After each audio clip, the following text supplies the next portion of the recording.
Bonjour, ravi de vous retrouver pour une nouvelle édition de Lumière intérieure. Cette semaine, je reçois un humoriste qui a vraiment du talent, même un incroyable talent, on pourrait dire, et qui aime la vérité. Clin d'œil à son dernier one-man show.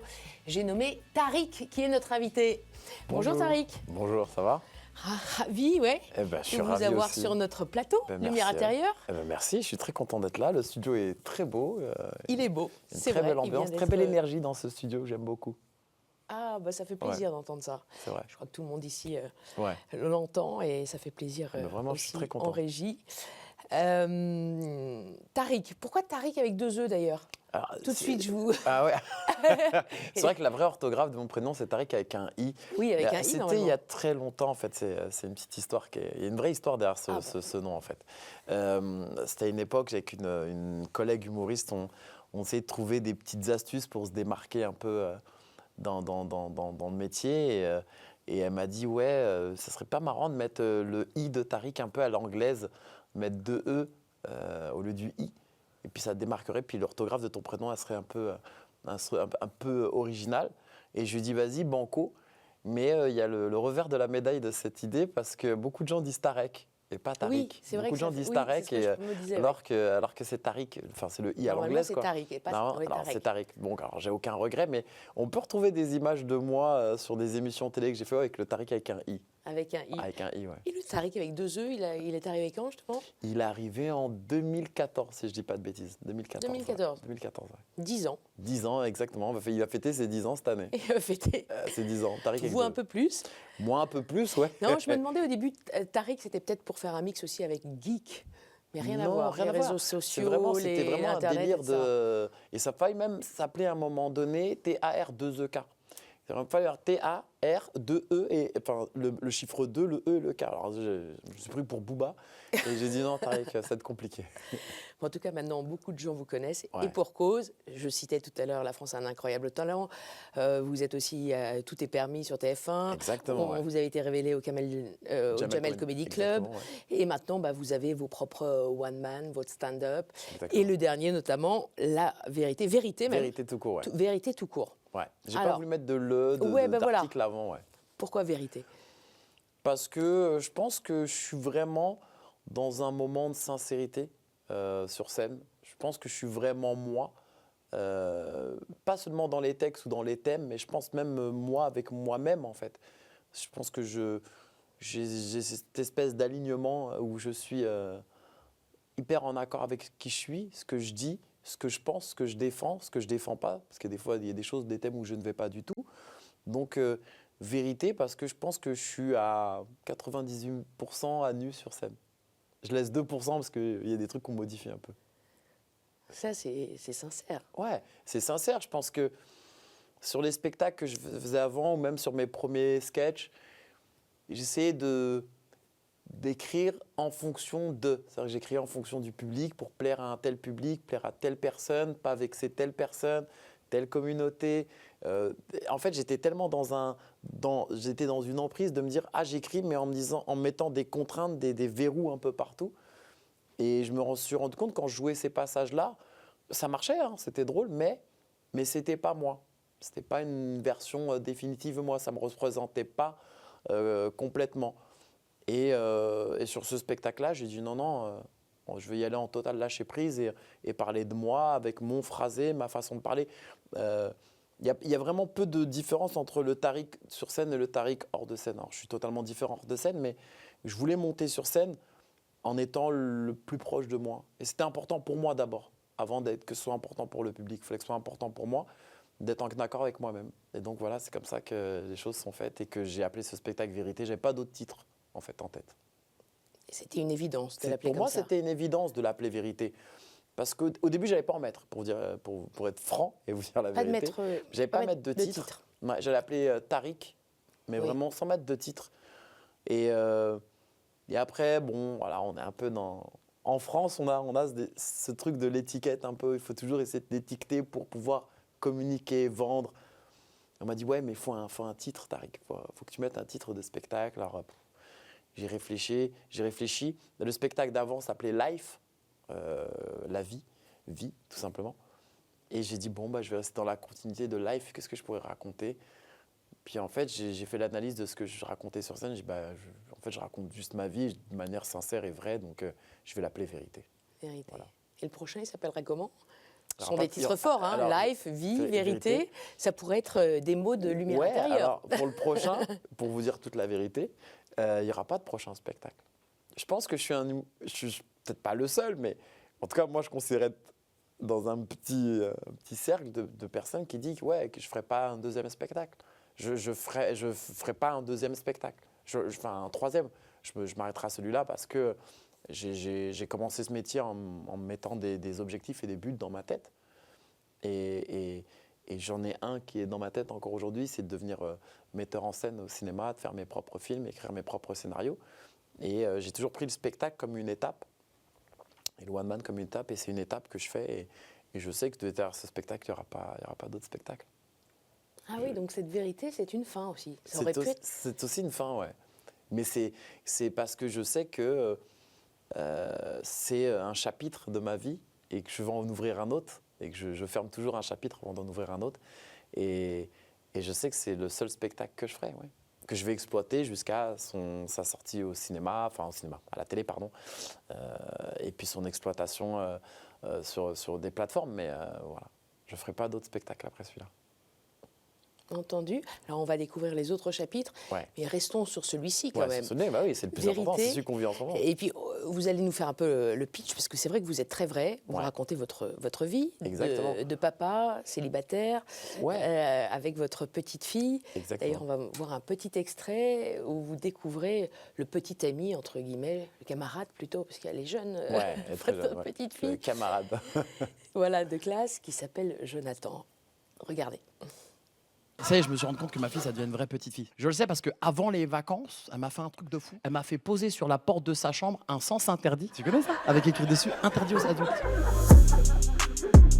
Bon, je me dis, je paye le loyer, j'ai le droit de faire des petites perquisitions. Tu vois ce que je veux dire ou pas? Et j'ai fait un truc, vous allez peut-être me juger. L'autre jour, je suis rentré dans la chambre de ma fille et j'ai fouillé dans son cartable. J'ai payé le cartable. Écoute, et je rentre dans la chambre et je fouille dans le cartable. Et dans la première pochette du cartable, il y avait un coloriage. Alors, je veux le voir, le coloriage. Je sors le coloriage. C'était pas un coloriage, c'était un mot d'un petit garçon de sa classe.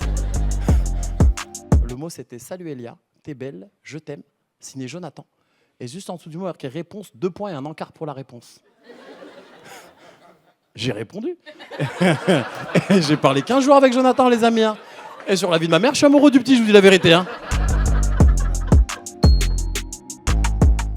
C'est vrai que c'est très mignon comme extrait. Ouais, et c'est du vécu. Et c'est du vécu. Et c'est du vécu. En fait, ce spectacle-là, j'aurais pu faire un spectacle qui raconte d'où je viens, comment j'ai grandi, à quel âge, et puis mes études, et puis machin. Et tout. Non, j'ai voulu prendre un moment de ma vie. En fait, j'ai choisi un moment de ma vie qui est le moment où je me suis séparé de la mère de ma fille et le moment où je m'occupe de ma fille jusqu'à ce qu'elle ait aujourd'hui 10 ans. Et je trouve que c'est un moment qui m'a... J'en parle parce que c'est un moment où moi je me suis découvert en fait aussi. C'est que j'ai trouvé les réponses sur moi en fait. Entre le moment où je me suis séparé de la mère de ma fille et la façon dont je me vois évoluer en tant que père, j'ai appris beaucoup de choses sur moi. Et j'ai appris beaucoup de choses, j'ai découvert des choses. Je me suis même surpris à faire des choses que je n'aurais jamais pensé faire dans ma vie. Et que je voulais parler de cette période-là parce que c'est la période où je pense que j'ai le plus changé, évolué, appris. Et donc c'est pour ça que j'ai pris que cette période-là. Et je parle que de ça, donc de ma séparation dans le spectacle. Et je parle de ma fille parce que c'est 90% de mon temps, c'est ma fille. Elia. Elia, exactement.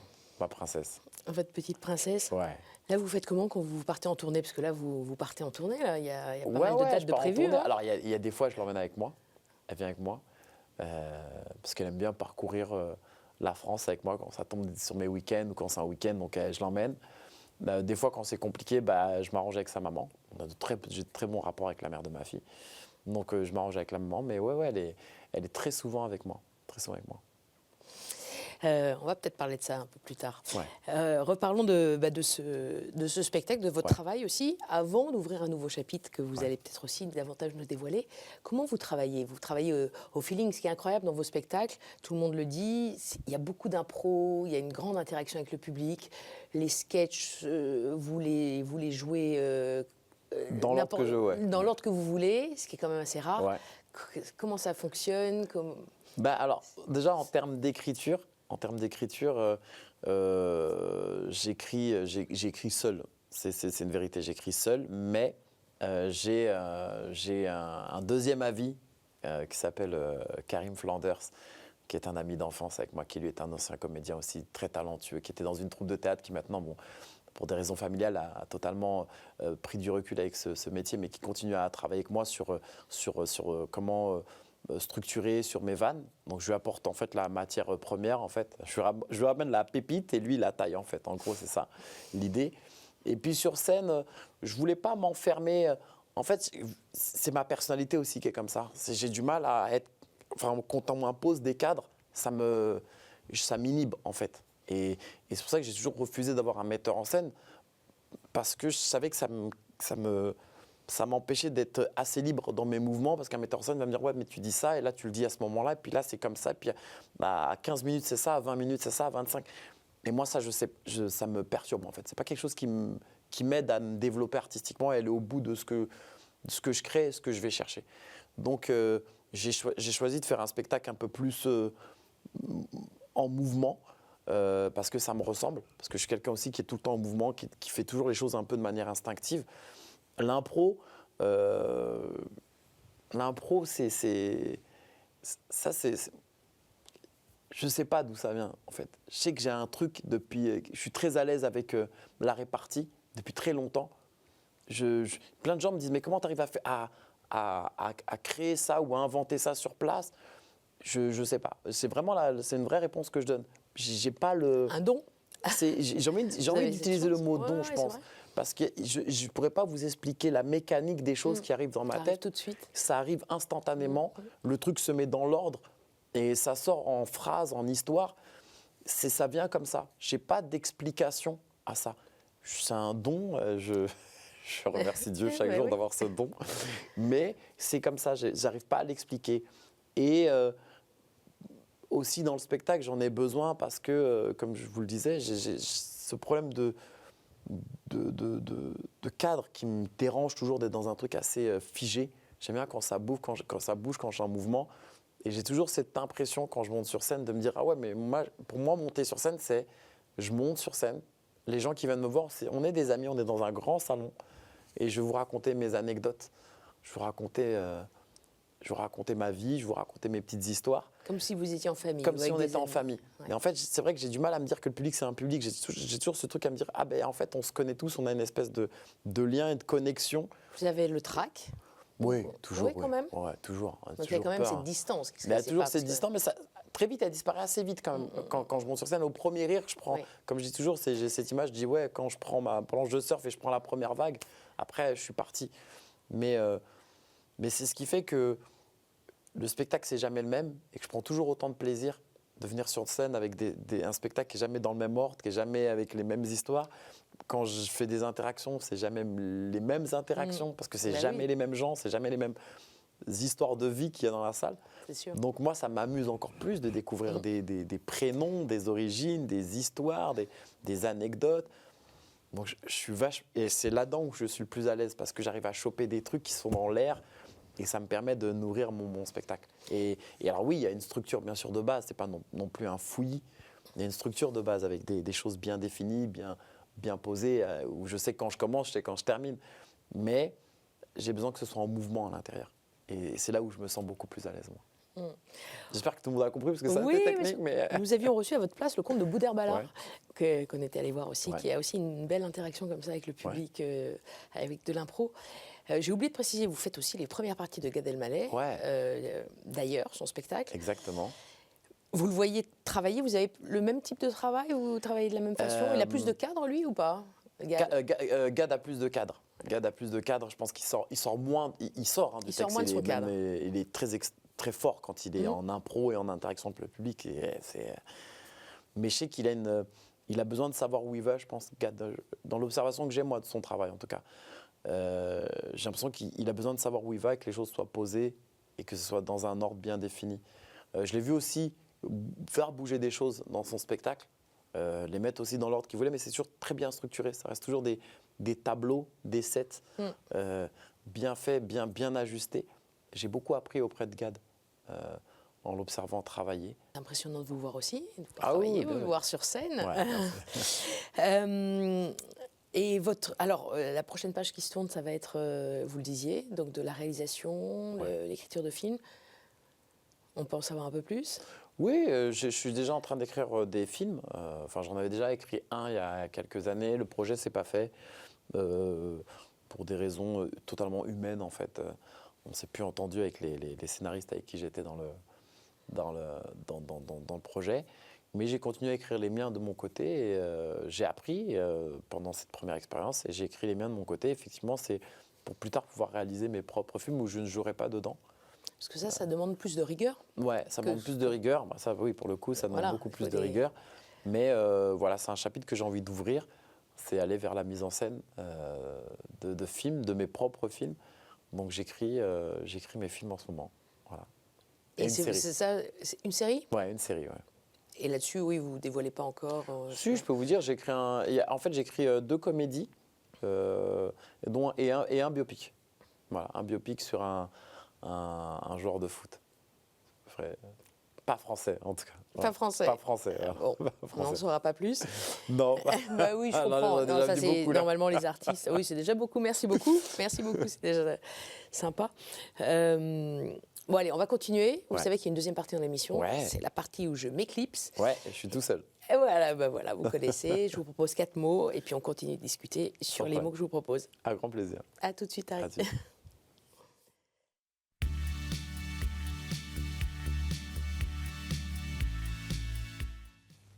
Pardon. Bonjour. Vous êtes effectivement à l'aise. Ah ben, je me suis mis à l'aise là. Bah, parce vous que avez raison. Faut je faire suis- comme on- chez soi. On a l'impression que je suis chez le psy là. Ah, oui, il y en a qui disent ça. C'est vrai? Non, mais bon. Il y en a certains qui se sont positionnés comme vous. C'est vrai? Je sais pas. Moi, j'avais Olivier une de petite. Kersauzon, notamment. C'est vrai? Oui. J'adore la mer, moi. J'adore la mer. J'aimerais bien avoir un voilier. J'adore ça. Bon, bref, je vous disais ça comme ça. Ah ben ça tombe bien, on commence tout de suite l'analyse là. Hein. Oui, oui, non, moi, c'est vrai. mais J'adore la vous mer, avez dit Olivier de laquelle Kersauzon, j'adore. J'adore. J'ai passé mon permis bateau pour m'acheter un bateau et faire des. J'ai envie de naviguer. J'adore la mer. Je sais pas pourquoi. Cette évasion. La mer, ça a toujours été un synonyme d'évasion chez moi. Je sais pas. Donc, ouais, pourquoi pas. Un jour. Faire des. Je sais pas. Découvrir d'autres horizons en naviguant sur la mer. Ça a l'air tellement paisible et serein, la mer. J'adore ça, moi. Je sais pas. Il y a un petit côté paisible que j'aime bien en mer. Voilà. Bon, c'était pour la petite info. Hein. C'était pour la petite histoire. C'est vrai que j'aime bien, quoi. Olivier de Kersauzon. Vous naviguez? Je navigue, ouais, tous les ans. Tous les ans. Bah, depuis que j'ai passé mon permis bateau, je navigue tous les ans. Ça devient un petit rituel tous les ans. Je pars avec ma fille, on loue un bateau et on part au large. Méditerranée? Ouais, Méditerranée. J'ai fait aussi la Bretagne, mais Méditerranée. Mais on part vraiment au large. On n'est vraiment pas on n'est vraiment pas allé juste sur les criques et tout. C'est vraiment, on va très très loin. Ma fille aussi aime bien ce petit côté un peu calme aussi. Donc aime bien se retrouver et être ensemble et regarder la mer. Et C'est vous ça. partez tous les deux? Ouais, on part tous les deux. On l'a déjà fait. Après avec des amis aussi, mais très souvent on part que tous les deux. On aime bien être à deux avec ma fille. C'est très bizarre. Hein. Il y a des gens qui aiment bien être avec leur enfant et avec d'autres couples et avec d'autres enfants. On a créé un truc avec ma fille où on aime bien être ensemble tous les deux et vivre des moments à deux. C'est vraiment un vrai partage. On communique énormément dans ces moments-là. On se parle. Elle me raconte beaucoup de choses. Donc c'est vrai que Voilà, on fait ça vraiment que tous les deux, mais pas que en bateau. On fait ça partout dans le monde parce qu'on aime bien voyager. Alors, j'ai la chance d'avoir un enfant qui aime voyager, qui n'a pas peur de prendre l'avion longtemps. Donc voilà, c'est un vrai partage. C'est des moments en fait que je me crée. De toute façon, j'ai besoin de me retrouver avec ma fille à deux parce que toute l'année, je suis tout le temps entouré. Il y a le public, il y a les après-spectacles, il y a tous ces trucs-là, donc toutes les émissions, les promos. Donc dès que j'ai ces moments-là à deux, pour moi, ils sont très très précieux. Très très précieux. Bon, ça tombe bien, je n'avais pas encore commencé à donner le premier mot, Ah, mais vous l'avez déjà dévoilé puisque c'était le mot paternité. paternité, ah ouais. Eh oui, paternité, c'est un mot important. C'est un mot, pour moi, qui veut tout dire, mais déjà dans les deux sens, parce que paternité avec mon père, c'était un repère. Hein. Mon père n'est plus de ce monde, pardon, paix à son âme.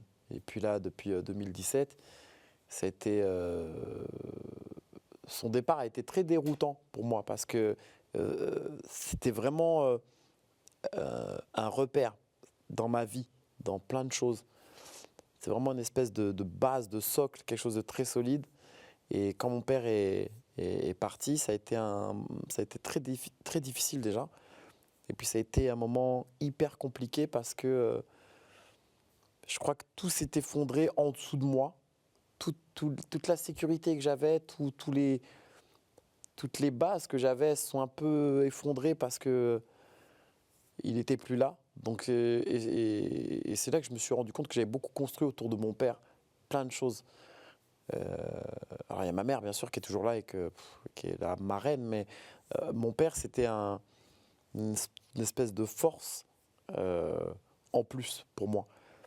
Et c'est ce que j'essaye d'être pour ma fille, cette espèce de force et de repère, sans être trop, comment dire, sans être trop sur elle en fait. J'essaie comme lui laisser un peu de liberté, qu'elle arrive à se forger un peu elle-même, mais Possessif. ouais, possessif aussi. J'essaye d'être pas trop possessif, mais je la laisse un peu aussi créer son univers, mais j'aimerais bien être son repère comme mon père l'a été avec moi. Donc voilà. Et surtout, j'ai récupéré toute la responsabilité que mon père m'a transmis en le voyant faire avec moi et mes frères et sœurs. Et je me suis dit, faut que je fasse la même chose avec ma fille. Et c'est vrai que... Êtes-vous l'aîné? Non, je suis pas l'aîné. Je suis le milieu, moi. Je suis le milieu. Vous avez combien de frères et sœurs? J'ai 3 frères, 2 sœurs. 3 frères, 2 sœurs. Je suis le milieu, pile poil le milieu, quoi. C'est vraiment l'enfant... Le quatrième? Ouais, le quatrième. L'enfant inutile. Et, l'enfant inutile. Et, mais non, mais je dis l'enfant inutile parce que souvent, quand tu es au milieu de la mêlée, on ne te voit pas. T'es le milieu, t'es au milieu, on te voit pas. L'aîné, on le voit, la plus petite, on la voit, mais le milieu... Est-ce que c'est pour ça peut-être que vous avez choisi ce métier? Ouais, je voulais qu'on me voie. Pour qu'on vous voit. Oui, mais de toute façon, humoriste, ça naît d'une blessure. Pour moi, ça naît d'une blessure. Personne ne peut dire j'ai une super vie et je vais devenir humoriste. Ah, Ouais. justement. Ouais, Regardez Tariq, c'est mon deuxième mot. ouais. Humour. Humour, Il vient oui. d'où cet humour? Il vient d'où cet humour? Expliquez-nous justement. Moi, Ce là, que vous venez de dire, développez. oui, il vient de... J'avais envie qu'on me voie. Bien sûr que je suis d'une famille nombreuse, je suis au milieu, je suis dans la mêlée. C'était compliqué, quoi, pour exister. Donc, surtout dans une famille nombreuse, pour exister, fallait jouer des coudes un peu. Et l'humour est venu comment? En fait, l'humour, il est venu de plein de choses. Déjà, ça a commencé... Moi, j'ai grandi dans un quartier à Montreuil. Dans 2 quartiers exactement, parce qu'on a déménagé. Et j'étais fasciné. J'étais vraiment fasciné par la répartie des mecs de mon quartier.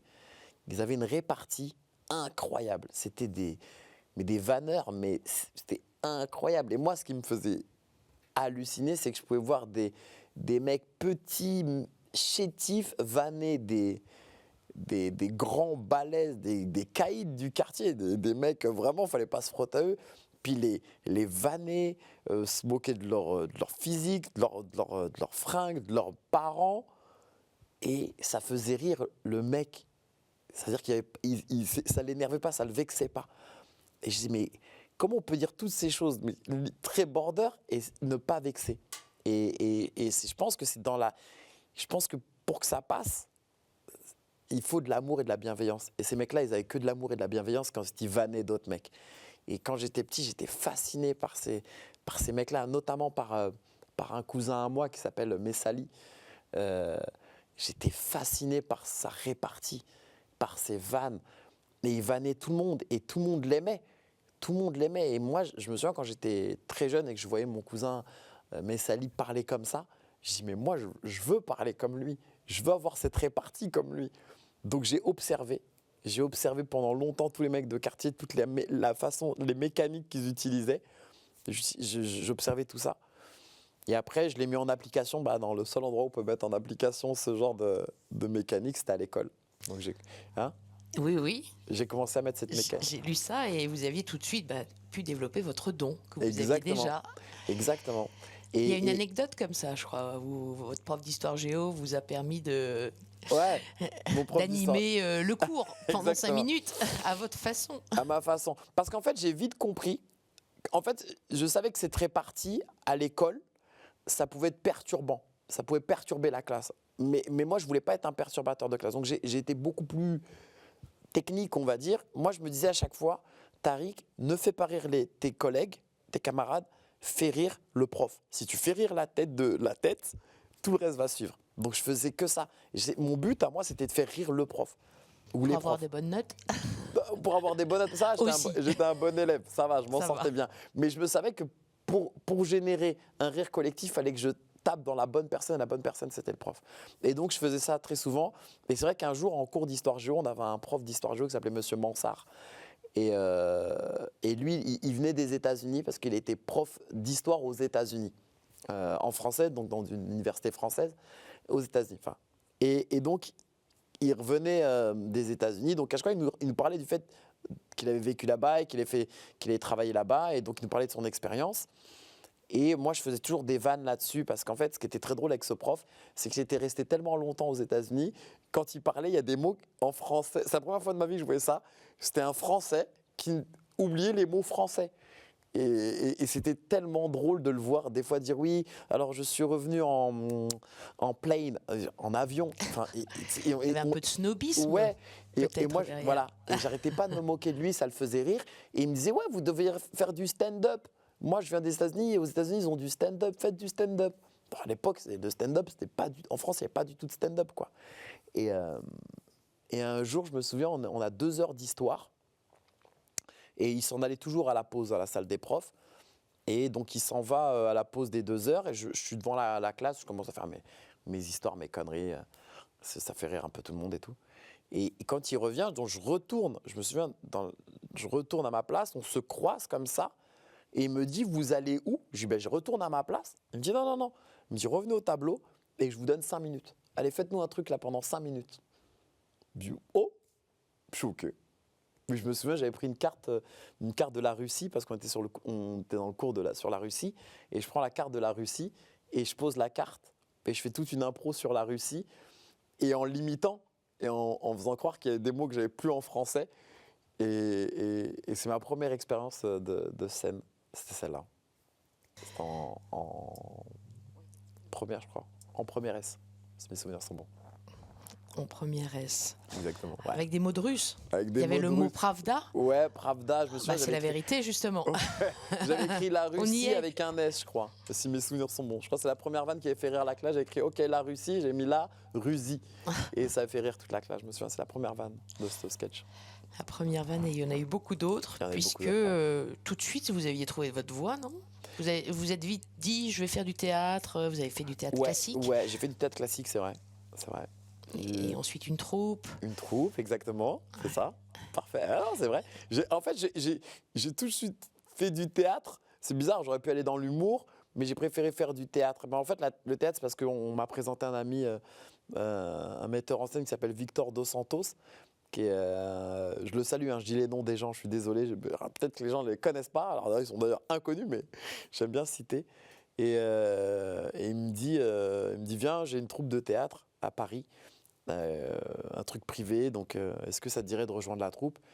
Je suis allé parce que j'étais intéressé par le théâtre, sans me dire que j'allais faire du one man ou que j'allais être stand-upper. C'était vraiment parce que ça m'intéressait d'apprendre des textes, de lire. J'aime beaucoup lire. Donc voilà, et j'aime aussi le théâtre. Donc voilà. Donc c'était vraiment l'occasion. Mais donc je me suis développé techniquement. C'est là que j'ai un peu appris des techniques de théâtre en fait, avant de monter sur scène. Allez, on continue. 3e mot, le mot coexister. Coexister, ça vous dit quelque chose? Alors coexister, ça me dit beaucoup de choses. Ça me dit Allez-y. énormément de choses. Bah là, si on me demande tout de suite au tac coexister, un film réalisé par Fabrice Eboué avec Guillaume de Tonquédec, Jonathan Cohen et Ramzi Bedia. C'est un film, j'ai joué dans ce film Coexister, qui est un film incroyable. Un producteur de musique donc qui essaie de faire chanter ensemble un imam, un curé, un rabbin en fait. Un rabbin. Une façon de vivre ensemble. Une façon de vivre ensemble. Mais de toute façon, le film, au-delà de la drôlerie et et puis, parce qu'il est très drôle, ce film est très bien écrit, il est super. Je trouve ça même dommage qu'il n'ait pas eu le succès qu'il mérite vraiment, ce film de Fabrice, parce que je trouve que l'idée qu'il a eue, elle est juste incroyable. Et surtout, dans ce film-là, c'est au-delà de la comédie et puis du côté absurde de réunir un curé, un imam et un rabbin pour faire un groupe, c'est l'idée c'est le vivre ensemble en fait. C'est l'idée du vivre ensemble, et que le vivre ensemble, c'est pas évident. C'est pas évident. C'est ce qui est dans ce film-là, c'est que montrer que on a quelque chose qui nous unit, qui est très simple, qui est hyper simple, qui est l'amour, la paix, le partage. Mais c'est des choses qui, quand on veut les mélanger, c'est toujours un peu compliqué. Et je trouve que dans le film, c'est bien fait, ça reflète bien ce qui se passe aujourd'hui. C'est qu'aujourd'hui, on est tous sur les mêmes valeurs. Dans toutes les religions, on est sur les mêmes valeurs, les mêmes idées, les mêmes principes. Et on a du mal à les matcher ensemble. Alors que l'amour qu'a un juif et l'amour qu'a un catholique et l'amour que j'ai moi en tant que musulman, on est tous les trois sur l'amour et c'est le même. Et c'est toujours compliqué, alors que non, ça devrait s'imbriquer et se mouvoir dans un seul truc, quoi, dans une seule force qui est la force de l'amour. Et aujourd'hui, c'est dommage parce qu'en fait, je pense que pour moi, c'est très simple. Et on essaie toujours de séparer, quoi. Et ça me met vraiment mal. Ça me met vraiment, vraiment, vraiment mal. Je le vis de moins en moins bien, c'est bizarre. Aujourd'hui, peut-être parce que j'ai pris de l'âge, mais aujourd'hui, quand je vois qu'on essaie de séparer des êtres humains, et des êtres humains qui ont des foi, ok, différentes, mais qui sont unis par des choses simples, ça me touche et ça me fait vraiment mal au cœur. Et c'est pour ça que coexister, c'est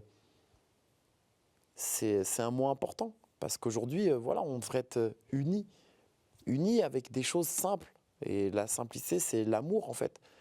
Et aujourd'hui, moi, je le vis moins bien, ces désunions. Moi, ça me blesse vraiment. Franchement, ça me touche. Quand je vois en ce moment ce qui se passe, avec ce qui s'est passé là au mois d'octobre dernier, moi, ça m'a... J'étais arrivé à dire à un ami à moi que c'est la première fois de ma vie, à mon âge, j'ai 45 ans, où j'ai senti qu'entre les juifs et les musulmans, il y avait deux clans, en fait. C'était séparé. Alors que moi, j'ai grandi dans quelque chose où je me sentais tellement proche, et en fait tellement en accord, en union avec mes frères juifs, et avec ce qui s'est passé, puis les manifestations, les posts Instagram, les trucs. Je disais, c'est la première fois que je sentais qu'on essayait de nous désunir, nous séparer les uns des autres. Et je pense que ça, c'est le truc qui m'a fait le plus mal. Mais c'était la première fois de ma vie que je le ressentais, qu'il y avait nous et eux. Alors que moi, j'ai toujours grandi dans quelque chose qui était nous tous, juifs, musulmans, catholiques.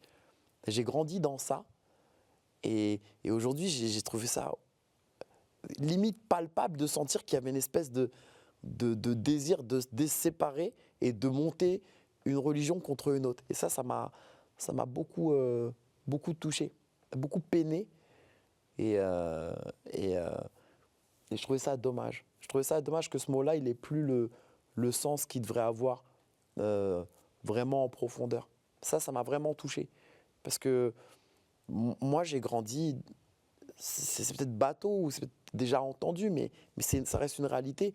Moi, où j'ai grandi à Montreuil, dans le 93, dans une ville où on était mélangés. On était tous ensemble.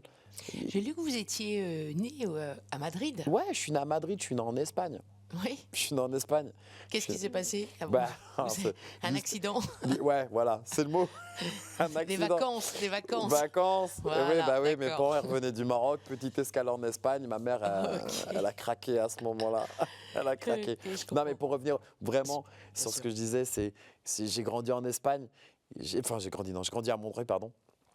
Je suis né en Espagne, je suis marocain. Je suis moi-même un mélange de plein de choses, en fait, déjà, de base.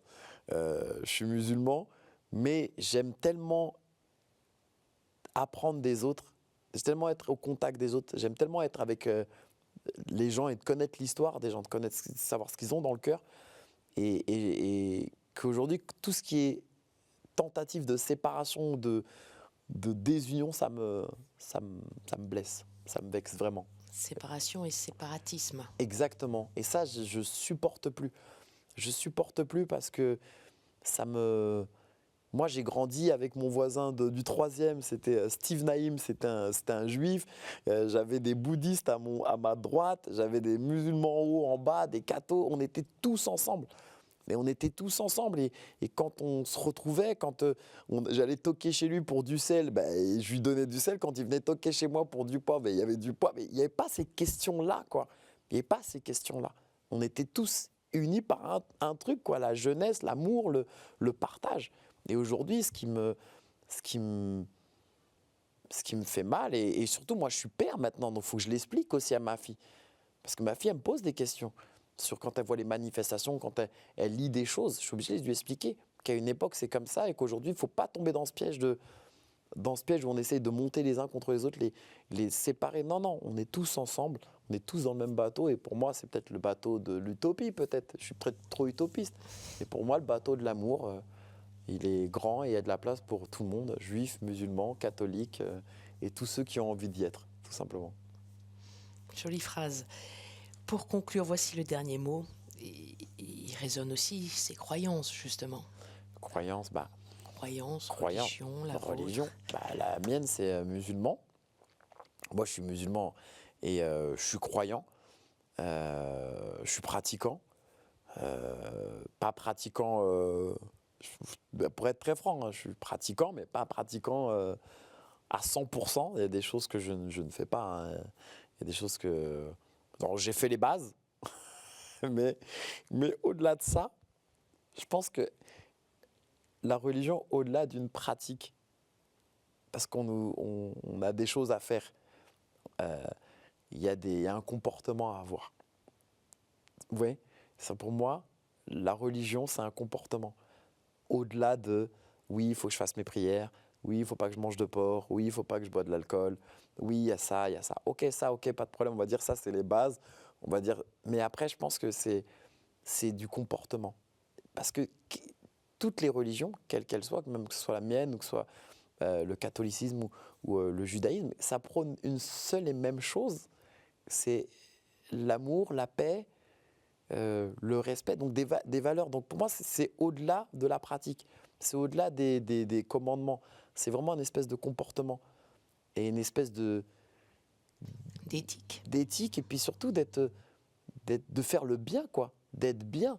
Parce que c'est quoi la religion? La religion, c'est ce qui te cadre pour t'emmener vers quelque chose de bien et à faire le bien et à être bien et vivre bien. Donc pour faire le bien, tu peux pas être mauvais. Tu peux pas avoir le cœur noir et dire ouais, je pratique mais j'ai le cœur noir. Ok, je fais tout ce qu'on me demande de faire, mais j'aide pas mon prochain. Puis lui, je l'aime pas. Et puis lui, il est bizarre. Et puis lui, non, il est différent, donc je lui parle pas. Non, je pense que pour moi, la religion, il y a ok, ce qu'on nous dit de faire, ce qui est dans notre religion, mais il y a ce qu'il y a tout autour, et tout autour, bah, c'est aussi les autres. Et c'est de faire le bien, d'être connecté avec les gens, l'humain, le cœur des gens, la spiritualité des gens, avec du respect. Moi, je respecte mon frère juif comme je respecte mon frère catholique. On se respecte. Je l'aime, je les aime en fait. C'est peut-être encore une fois très utopiste avec ce qui se passe en ce moment et ce qu'on essaie de nous vendre en ce moment. Mais pour moi, il y a, oui, les pratiques, il y a les règles et les lois, mais il y a aussi quelque chose qui est très personnel et très évident, c'est d'être dans l'amour, le partage et puis la tolérance. Puis tout devrait bien se passer normalement. Et je dis bien normalement. Normalement. Un peu plus profondément, est-ce que vous vous posez des questions sur Dieu? Oui, oui, tous les jours. Est-ce Tous que les vous jours, l'interrogez? Bien sûr, je me pose bien sûr des questions sur Dieu. Il y a des choses qui pour moi sont évidentes, mais déjà tous les jours je remercie Dieu. Je crois qu'il n'y a pas une journée où je remercie pas Dieu de ce qui m'arrive. Et bien sûr que je me pose des questions. Bien sûr que j'essaie de comprendre ma religion. J'essaie de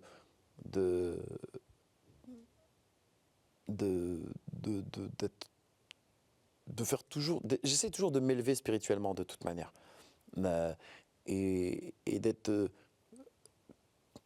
toujours un peu avec une espèce d'intelligence sur ma religion. Il y a des choses qui me dérangent des fois quand je vois je ne sais même pas comment les qualifier, quand je vois des vidéos sur Internet où des gens font des espèces de traductions, de remaniements. Ça me dérange profondément. Mais je sais que moi, oui, je me pose beaucoup de questions sur moi déjà. Et après aussi sur Dieu et sur ma religion. Je m'intéresse chaque jour à ma religion. Mais tout en restant dans quelque chose de comment dire? En fait, j'essaie toujours de l'adapter à la situation dans laquelle je me trouve. C'est-à-dire que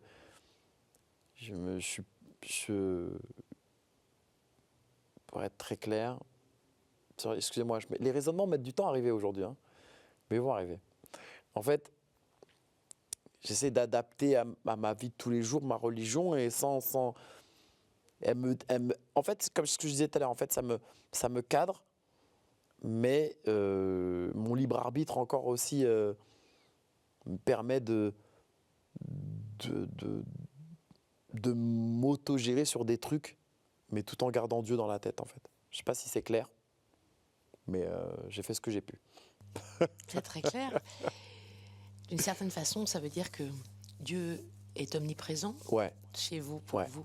Ouais, omniprésent, tout le temps, partout. Tout. Et bizarrement, il y a des choses que j'acceptais pas avant. Par exemple, des fois, j'ai eu des périodes où c'était compliqué pour moi. Il y a des choses qui se faisaient pas. Il y a des choses qui n'arrivaient pas. Des choses que j'avais envie de faire qui ne se réalisaient pas. Il m'arrivait plein de petites galères dans la vie de tous les jours. Et c'est récent, c'est pas pour. C'est vraiment. Je vais être très sincère avec vous là-dessus. C'est récent. Ça doit faire peut-être 2-3 ans où, quand il m'arrive quelque chose maintenant. Avant, quand il m'arrivait quelque chose de négatif, je pouvais déprimer et être pas bien très longtemps. C'est vrai que ça pouvait durer des semaines, voire des mois, où j'étais pas bien, j'étais vraiment au bout du rouleau, je n'avais plus envie de rien faire, bref. Et bizarrement, depuis 2-3 ans à peu près, ouais, maintenant, ça dure même pas 10 minutes. Donc il m'arrive quelque chose de relou, un petit accident ou des choses qui ne se réalisent pas parce que j'ai envie de les avoir ou des choses qui marchent pas. Ben maintenant, je me dis très souvent, parce que Dieu a voulu que ça se passe comme ça, parce qu'il m'a évité ça, que si j'avais fait ça et si je l'avais eu, j'aurais peut-être eu des bricoles derrière, mais en fait, si ça m'est arrivé, c'est qu'en fait, Dieu me dit non, si tu ne l'as pas ou si ça t'arrive, c'est parce que je t'ai évité ça, et c'est un autre chemin. En fait, maintenant, je me dis chaque événement qui arrive dans ma vie, je me dis toujours, c'est parce que Dieu a un plan. C'est les plans de Dieu. C'est un plan. Son plan, c'est hey, tu vas pas faire ça, mais tu vas faire mieux. Pas tout de suite, pas maintenant, mais si je t'ai fait éviter ça, c'est que plus tard, je vais te donner quelque chose de mieux et je vais t'ouvrir une autre porte. Et très souvent maintenant, je me dis ça. Voilà, je me dis, on m'a pas appelé pour ce truc-là. J'ai loupé ce casting. Et ben maintenant, très rapidement, en 2 minutes, je me dis, ouais, non. Voilà, Dieu en a décidé autrement. Dieu sème des embûches, des épreuves pour mieux s'élever. Exactement. Et maintenant, je me dis plus, j'ai confiance.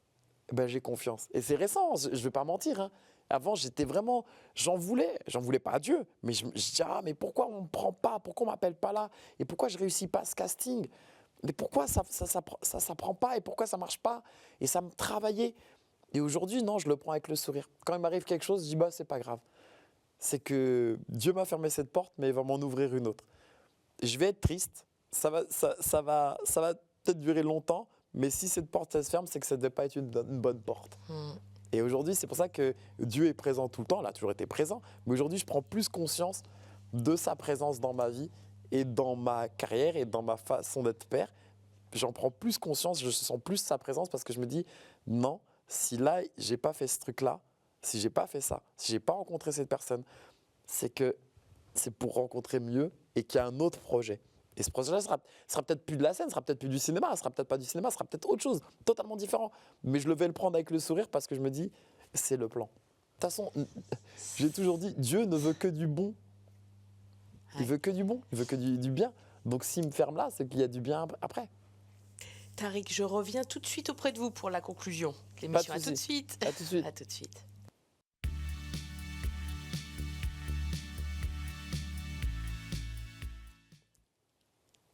Ça va, Tariq? La petite chanson, j'aime bien. Vous aimez bien la petite musique? Bouger un peu la tête. Ah ouais, je vois ça. Bon, alors, comment est-ce que vous avez trouvé cette expérience? C'était bien. Hein. Un peu psychanalytique, vous Très pensiez au bien, parce départ? que j'aurais pu parler encore 4 heures. Hein. Moi, j'aime beaucoup parler. Hein. J'aime beaucoup. Des fois, je préviens les gens quand ils me parlent. Je leur dis, attends, je te reviens, je parle beaucoup, moi. J'ai beaucoup de choses à dire. J'ai toujours un truc à dire. Là, vous parliez au démarrage de cabinet de psy. Vous y êtes déjà allé? Oui. Ouais. Oui. Oui, ça, j'ai fait ça. J'ai fait de la psychanalyse. J'ai même vu un psychiatre il y a très longtemps. Quand j'étais très jeune. J'étais très, très, très jeune. Je devais avoir 16 ans, je crois. Non, plus jeune encore. Plus jeune encore, ouais.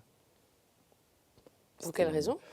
Il y avait des choses à dire, justement. Oui, il y avait des choses à dire, je pense. Parce que j'étais souvent à l'hôpital quand j'étais petit. J'étais hospitalisé très souvent par rapport à mon asthme. Mais je pense qu'il y avait un truc avec mes parents. Donc voilà. Donc, cette place à trouver. Ouais, cette place à trouver. Et puis ce côté un peu, j'ai l'impression d'être un peu rejeté. Donc j'avais l'impression d'être un peu à part de mes frères qui étaient tous bien portants. Parce qu'en fait, avant, maintenant ça va mieux, mais quand j'étais petit, je me disais, attends, je suis le seul qui est né malade, je suis le seul qui n'est pas né en France. Et donc en fait, ça faisait trop de choses où j'étais le seul. Et je me suis un peu renfermé sur moi-même quand j'étais petit. En plus, j'étais obèse, c'était vraiment une période compliquée. Oui, mais justement, différent. Ouais, différent. Mais ce qui était c'est bien aussi la différence, ouais, c'est bien la différence. Sortir du lot. Exact, mais ce qui était une douleur, ce qui était ce qui était un point faible est devenu un point fort aujourd'hui. Ouais, c'est devenu une force. C'est devenu une force en plus, ouais. Exactement. Mais à l'époque, je vivais ça comme un truc compliqué. Il y a beaucoup de choses compliquées, oui. Donc votre asthme, donc la respiration, ouais. et une obésité quand vous étiez plus jeune. Ouais, une obésité, parce que je prenais de la cortisone à l'époque, énormément de cortisone. Donc j'étais en plus j'avais pas le régime à côté, j'avais pas le régime alimentaire qu'il fallait, donc j'étais très obèse et donc j'avais obésité plus asthme plus j'étais pas né en France plus il y avait trop de choses qui faisaient que j'avais l'impression d'être pas comme mes frères en fait. Je dis pas que j'ai pensé qu'on m'avait adopté, mais à un moment donné j'ai commencé à me dire attends, pourquoi je suis pas comme eux quoi. D'où vos réflexions sur la fin, sur que Dieu vous a préparé ce chemin-là. Exactement. Et c'est vrai que je le dis, Dieu m'a préparé ce chemin. Parce qu'aujourd'hui, je trouve ça tellement stylé de dire que je suis né en Espagne. Bah oui. Non, et le fait que je sois asthmatique, ça m'a peut-être poussé à pas faire des métiers physiques. Ça m'a poussé à faire un métier qui n'était pas trop physique. Artistique. Donc du coup, peut-être que ça m'a aidé aussi à me dire, bah, je peux pas faire des trucs un peu compliqués, donc je vais faire un truc. Alors je dis pas que c'est facile, mais un peu moins physique. Donc je me dis non, bah, c'était dans les plans.